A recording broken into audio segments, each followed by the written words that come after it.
Hello everyone, welcome to Narpavi crochet studio. இன்றைக்கி நம்ம வீடியோவில் வேலும் பீகாக் ஃபெதரும் எப்படி பண்ணுறதுன்னு பார்க்கலாம். இந்த வீடியோவில் நம்ம வேல் எப்படி பண்ணுறதுன்னு பார்க்கலாம். இதுக்கு நமக்கு எல்லோ கலர் யான் தேவைப்படும். அதுக்கு ஃபஸ்ட்டு நம்ம ஒரு மேஜிக் ரிங் போடணும். மேஜிக் ரிங் எப்படி போடுறதுன்னு பார்த்துக்குங்க. 2 ஃபிங்கர்ஸ் யூஸ் பண்ணி நம்ம ஒரு 2 தடவை சுற்றிட்டு அதில் செகண்ட் இருக்கிறத எடுத்து ஒரு செயின் ஸ்டிச் போடணும். போட்டு அதை டைட் பண்ணிக்கிட்டோன்னா நமக்கு ஒரு ரிங் கிடைக்கும். இதான் மேஜிக் ரிங். நம்ம இதில் தான் நான் ஃபுல்லாக ஒர்க் பண்ண போகிறோம். ஃபஸ்ட்டு இதுக்கு 3 செயின் ஸ்டிச் போட்டுக்கிறேன். அதுக்கப்புறம் இதில் 5 டபுள் க்ரோஷே போட போகிறோம். எப்படி டபுள் க்ரோஷே பண்ணோன்னா, நீடில் யான் ஓவர் பண்ணிவிட்டு அந்த மேஜிக் ரிங் வழியாக நீடில் உள்ளே விட்டு எடுத்தோம்னா நமக்கு 3 டைம்ஸ் நம்ம ஹூக்கில் லூப்ஸ் கிடைக்கும். அதில் ஃபஸ்ட்டு 2 லூப்ஸ் வழியாக ஒரு டைமும், செகண்டாக 2 லூப் வழியாகவும் நம்ம ஹூக்கை வெளியே எடுத்தோம்னா அதுக்கு பேர் தான் டபுள் க்ரோஷே. இன்னொரு டைம் எப்படின்னு பார்த்துக்கோங்க. யானை ஓவர் பண்ணி த்ரூ பண்ணி எடுக்கணும். 1 2 இந்த மாதிரி தான் பண்ணணும். இதான் டபுள் க்ரோஷே. யானை ஓவர் பண்ணிவிட்டு யானை த்ரூ பண்ணி வெளியே எடுக்கணும். 1 டைம் 2 டைம். இதான் டபுள் க்ரோஷே. இது மாதிரி நம்ம 5 டபுள் க்ரோஷே போட்டுக்கணும். 4th, இது 5th டபுள் க்ரோஷே. இப்போ நான் 5 டைம்ஸ் டபுள் க்ரோஷே போட்டேன். 3 CH 5 டபுள் க்ரோஷே போட்டு கொஞ்சம் எடுத்துட்டோம்னா நமக்கு ஸ்பேஸ் கிடைக்கும். நெக்ஸ்ட்டு 2 CH போடணும். CH போட்டுட்டு அது செகண்டாக ஃபஸ்ட்டு 2 CH போட்டுட்டு ஃபஸ்ட்டு இருக்க லூப்பில் நம்ம ஒரு ஸ்லிப் ஸ்டிச் போடணும். இதுக்கு பேர் தான் பீகாக் ஸ்டிச். நெக்ஸ்ட்டு அதிலே நெக்ஸ்ட்டு ஒரு 5 டைம்ஸ் நம்ம டபுள் க்ரோஷே போடணும். இது வேலுக்கான பேட்டர்ன் ஈஸி தான். ஃபஸ்ட்டு மேஜிக் ரிங் போட்டுட்டு 3 CH போட்டுட்டு next 5 double crochet, next 2 CH, next 2 chain use பண்ணி ஒரு பீகாக் ஸ்டிச், நெக்ஸ்ட்டு ஒரு 5 டபுள் க்ரோஷே, லாஸ்ட்டாக முடிக்கும் போதும் ஒரு 3 செயின் ஸ்டிச் போடணும். இப்போ நான் 5 டபுள் க்ரோஷே போட்டுட்டு இந்த லாஸ்ட் எண்டை பிடிச்சி இழுத்தேன்னா என்னோடய சர்க்கிள் சின்னதாயிரும். அந்த கேப் இல்லாமல் வந்துடும். இப்போ நான் என்ன பண்ணுறேன்னா, முடிக்க போகிறப்ப 3 செயின் ஸ்டிச் போட்டுட்டு அந்த மேஜிக் ரிங்குள்ளாரே நான் என்ன பண்ணுறேன்னா ஒரு ஸ்லிப் ஸ்டிச் போட்டுக்கிறேன்.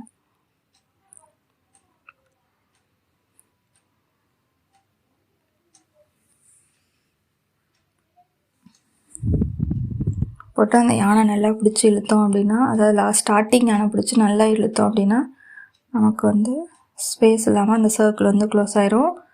லாஸ்ட்டில் யான் கட் பண்ணுறதுக்கு முன்னாடி ஒரு CH போட்டுட்டு ஒரு லாங் யான் விட்டு நான் கட் பண்ணிக்கிறேன். ஏன்னா நம்ம இது மாதிரி 2 செஞ்சு அதை அட்டாச் பண்ண போகிறோம். ஃப்ரண்ட்டில் ஒன்று பேக்கில் ஒன்று வச்சு அட்டாச் பண்ண போகிறோம். அதனால் நான் லாங்காக ஒரு நூல் விட்டு கட் பண்ணி எடுத்துக்கிறேன். அப்புறம் நெக்ஸ்ட்டு 2 யானையும் பிடிச்சி நல்லா இழுத்தோம்னா 2 சைடும் நமக்கு டைட் ஆகிடும்.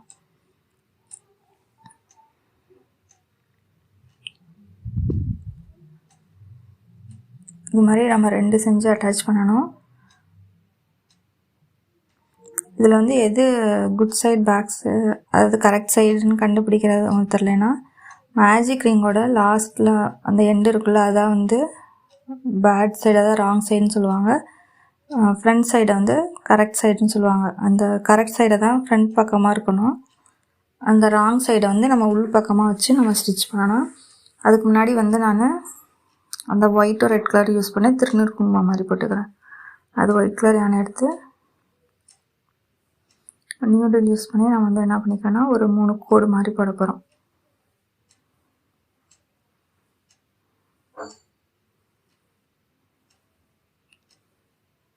பேசிக் ஸ்டிச்சஸ் பற்றினா உங்களுக்கு டீட்டெயில்டு டுட்டோரியல்ஸ் வேணுன்னா சொல்லுங்கள். நான் அதையும் வீடியோவாக மேக் பண்ணி போடுறேன். இந்த மாதிரி நான் 2ஆவது டைம் ஒரு கோடு மாதிரி போட்டேன்.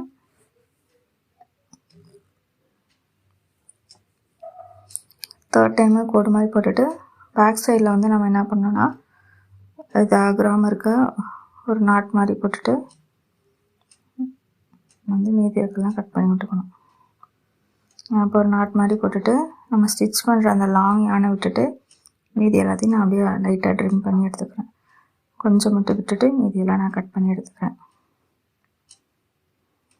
நெக்ஸ்ட்டு ரெட் கலரை யூஸ் பண்ணி நான் வந்து குங்குமம் மாதிரி போட்டுக்கிறேன்.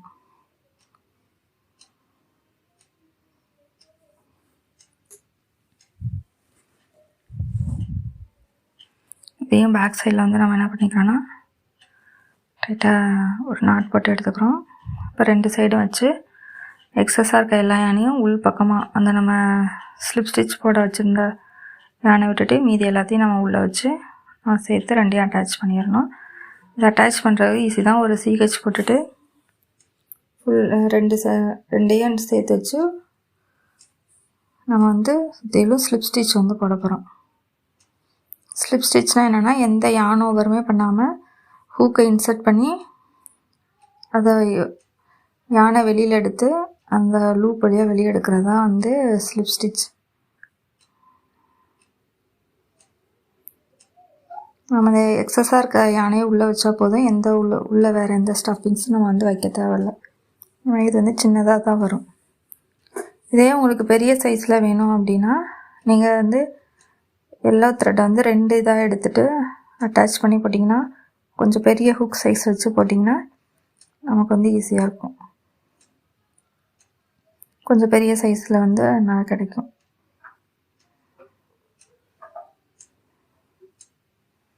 போட்டுட்டு லாஸ்ட்டில் முடிக்கும் போது ஒரு செயின் ஸ்டிச் போட்டுட்டு நம்ம வந்து முடிச்சுக்க வேண்டியதான். ஸ்லிப் ஸ்டிச் போடுறது நம்ம செயின் ஸ்டிச் போட்டு நம்ம வந்து முடித்தோம் அப்படின்னா அந்த யான் வந்து நமக்கு லூஸாக எடுத்துகிட்டே வராது. இது மாதிரி கேப்பில் வந்து நம்ம எக்ஸஸாக இருக்க எல்லா யானையும் உள்ளே வச்சு இது பண்ணிடணும். அந்த கேப்பு இருந்தால் ஒன்றும் இல்லை, அதில் தான் நம்ம வந்து நம்ம குச்சி மாதிரி இதை அட்டாச் பண்ண போகிறோம்.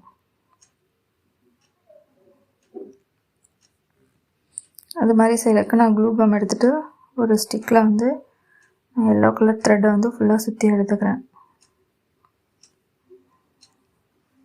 இல்லை எனக்கு த்ரெட்டு சுற்றுறது பிடிக்கல அப்படின்னா நீங்கள் இந்த ஸ்டிக் எடுத்துகிட்டு இதில் எல்லோ கலர் பெயிண்ட் அடிச்சுக்கலாம், இல்லை எல்லோ கலர் பேப்பர் கூட ஒட்டிக்கலாம். த்ரெட் வச்சு பண்ணோம்னா யூனிஃபார்மாக நல்லாயிருக்கும். இது மாதிரி க்ரோஷெட் ஒர்க்லாம் வந்து ஒட்டும் போது நம்ம வந்து ஃபெவிக்விக்கு இல்லைனா இந்த கன் மிஷின் வச்சு இது பண்ணுற அந்த கம் தான் வந்து நமக்கு இந்த நல்லா ஒட்டும். ஃபெவிகால் வந்து அவ்வளோக்கா ஒட்டாது. ஃபஸ்ட்டு ஒட்டுற மாதிரி இருக்கும், கொஞ்ச நாள் கழித்து எடுத்துக்கும். ஏன்னா அந்த B7000 கம் கூட நல்லா ஒட்டும். எடுத்துகிட்டு இப்போ அந்த கேப்பில் வந்து நம்ம அந்த குச்சியை வந்து அட்டாச் பண்ணிட்டோம்னா நமக்கு வந்து வேலை ரெடியாக இருக்கும். அவ்வளோதான். கேப்பை ஃபில் பண்ணுறதுக்கு அந்த கம் வச்சு நல்லா வந்து நான் வந்து ரெடி பண்ணி எடுத்துக்கிட்டேன். இப்போ வந்து நமக்கு வேல் ரெடி. அந்த லாஸ்ட் டிப்பில் வந்து நம்ம கீ செயினாக யூஸ் பண்ணுறோன்னா அந்த டிப்பில் வந்து நம்ம செயின்ஸ் வந்து ஆட் பண்ணிக்கிட்டோம் அப்படின்னா நம்மளோட கீ செயின் ரெடி. இப்போ வேல் ரெடி. நெக்ஸ்ட் இதில் வந்து நம்ம பீகாக் ஃபெதருக்கான டுட்டோரியல்ஸ் பார்க்கலாம். தேங்க்யூ, பாய்.